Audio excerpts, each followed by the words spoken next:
Hey, what is up guys? We're going to be doing a deck profile of Lunalights, and with Circuit Break coming out with the new Lunalights Crimson Fox and Kaleido Chick, I really wanted to make a deck profile for this. It's pretty exciting and actually improves the deck a lot, so without further ado, let's just get started. Alright, so starting off with monsters, we are playing 3 Lunalight Blue Cat. Pretty much it's the floater. If it's destroyed by battle or card effect, you can special summon any Lunalight from your deck. So obviously we're playing 3 of those. We are also playing Lunalight White Rabbit. When normal summoned, you can target a Lunalight monster in your graveyard and special summon it. Depending on how many Lunalight monsters are on the field, you can bounce back your opponent's spell cards. So it's really good. And also when Blue Cat is special summoned, it can double the attack of a Lunalight monster as well. We also have 3 of the Black Sheep. Discard the card and search for polymerization. So it's really good, and if it's used as fusion material, then you can add another material that was used in the same fusion as this and bring it back to your hand. Next, we are playing 2 Lunalight Purple Butterfly. Just like White Rabbit, we're only playing 2. It's not as good as Black Sheep and Blue Cat. Because basically its effect is send this card from your hand or field to the graveyard, target a Lunalight monster you control, it gains 1000 until end of this turn.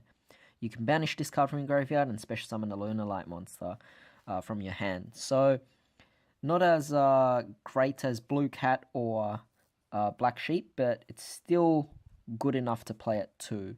So, and the whole thing is banishing Purple Butterfly from the graveyard to special summon out Blue Cat is pretty much part of the combo as well. For the Pendulums, we are still playing 3 Lunalight Tiger. The Pendulum effect is not really used, but it's mostly for the monster effect. So if it's destroyed by battle or card effect, target a Lunalight in your graveyard, special summon it. So there's basically a loop you can do with Tiger and Blue Cat, where your opponent will keep attacking into it and you'll just keep floating into these 2 over and over again.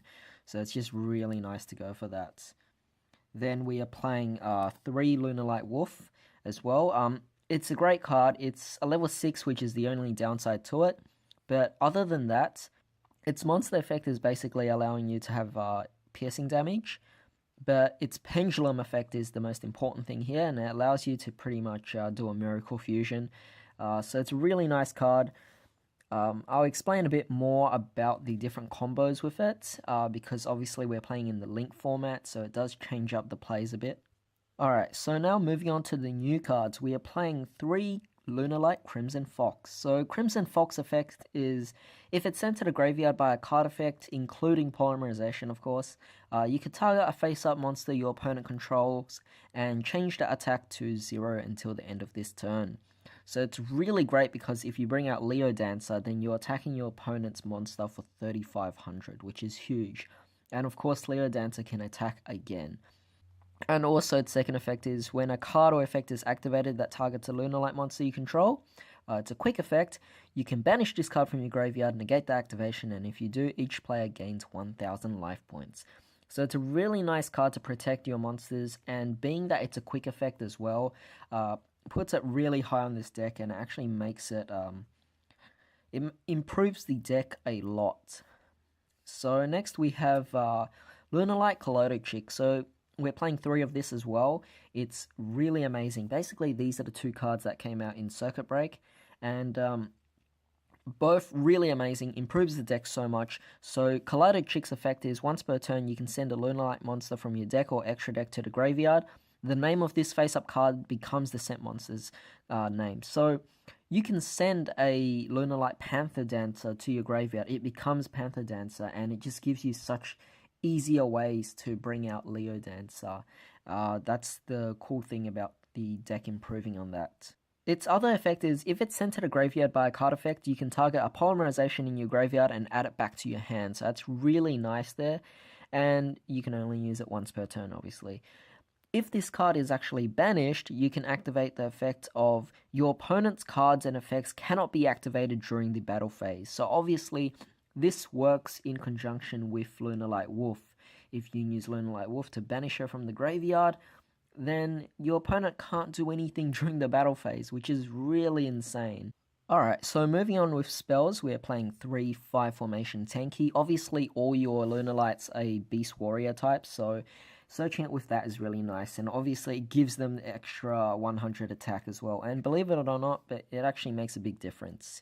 We have 3 Lunalight Perfume, basically a monster reborn, which is insanely good. And then it also has a graveyard effect. You can banish this card from your graveyard, discard 1 card, and add any Lunalight monster from your deck to the hand.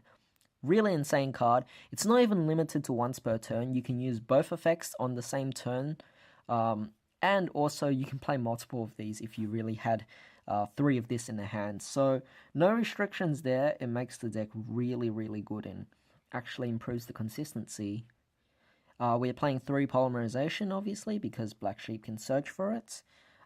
We're also playing 2 Fusion Tags because we want to bring out Leo Dancer as much as possible, so Fusion Tag is still a great card to play, on top of the fact that we now have Kaleido Chick.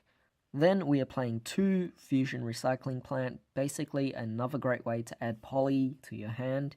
So it's just improving the consistency of the deck, and the thing is, this deck has improved a lot in terms of consistency as well. Might even make a video of a few test hands, so who knows. But moving on, we are playing 2 Allure of Darkness. The only reason I'm playing 2 and not 3 is because we already have so many spells in our deck, and Fusion Recycling Plant is already so consistent for the deck. We have Black Sheep to search out poly as well. We have so many ways to actually do things now. Even Lunalight Perfume is great as well. So Allure of Darkness, I dropped it down to 2. Simply because we also have Pendulum monsters, and the Lunalight Pendulum monsters are actually light attribute. Because of that, I'm only playing 2 Allure of Darkness.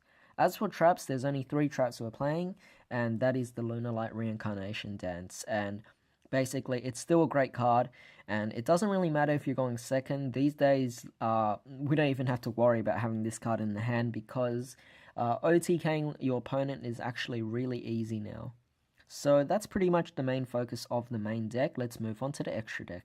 Alright, so for the extra deck, it's actually pretty simple. We're playing, it's completely up to you. It's your opinion on what you want to play. We're playing, for my build, I'm playing 3 Leo Dancer, we're playing 3 Panther Dancer, and of course we're playing the 3 Cat Dancer. That's my particular lineup that I play. You could also play additional things as well. For example, it's the Link format, so we're going to be playing a Deco Talker. You could also play a lot of rank 4s as well, because obviously we have a lot of level 4s in the deck. So Dark Rebellion, Photon Papillary Operative, the Utopia combos, or rather the Utopia package. We could also play Samurai, Roach, Dweller, Castell, and also number 101. Just a few options for you guys to play. And we also have White Rabbit and Black Sheep, which are both level 2, so if you manage to actually bring them both out on the field, then we can go for rank 2s as well. So here's Gachi Gachi, here is Sky Cavalry Centauria, and of course there's Herald of Pure Light as well. So a lot of good options in the extra deck, and it's completely up to you on how you want to play it. So yeah, I hope you guys enjoyed that deck profile. I'm going to be making a combo video for this soon, so stay tuned for that. But until the meantime, I hope you guys have a great day. I'll see you next time.